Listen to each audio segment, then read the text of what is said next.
નમસ્કાર, આપ જોઈ રહ્યા છો ન્યૂ ભારત ન્યૂઝ અને હું છું ધ્રુવી। છોટાઉદેપુર જિલ્લાના ખેડૂતો રવિ સિઝનમાં રવિ પાકો વિશે આધુનિક કૃષિ તાંત્રિકતા અંગે માર્ગદર્શન મળી રહે તેવા ઉમદા હેતુથી છોટાઉદેપુર જિલ્લાના બોડેલી ખેતીવાડી ઉત્પન્ન બજાર સમિતિ ખાતે પ્રભારી મંત્રી ભીખુસિંહ પરમારના અધ્યક્ષસ્થાને કૃષિ મહોત્સવનો કાર્યક્રમ યોજાયો હતો।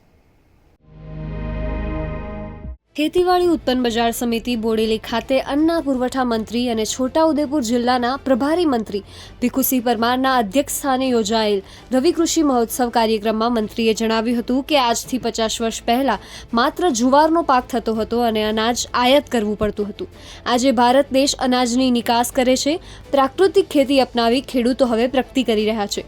રવિ કૃષિ મહોત્સવના કાર્યક્રમમાં સાંસદ જશુભાઈ રાઠવા, જિલ્લા પંચાયત પ્રમુખ મલકાબેન પટેલ, જિલ્લા કલેક્ટર ગાર્ગી જૈન, જિલ્લા વિકાસ અધિકારી સચિન કુમાર સહિત સંબંધિત વિભાગના અધિકારીઓ અને કર્મચારીઓ સહિત મોટી સંખ્યામાં ખેડૂતો ઉપસ્થિત રહ્યા હતા।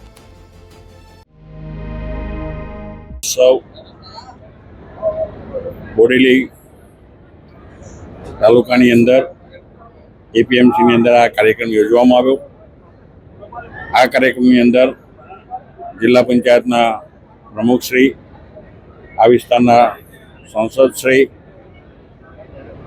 જિલ્લાના કલેક્ટરશ્રી, ડીડીઓશ્રી, ખેતીવાડીના અધિકારીશ્રીઓ અને ખૂબ જ મોટી સંખ્યામાં ખેડૂત ભાઈઓ અને બહેનો ઉપસ્થિત રહ્યા।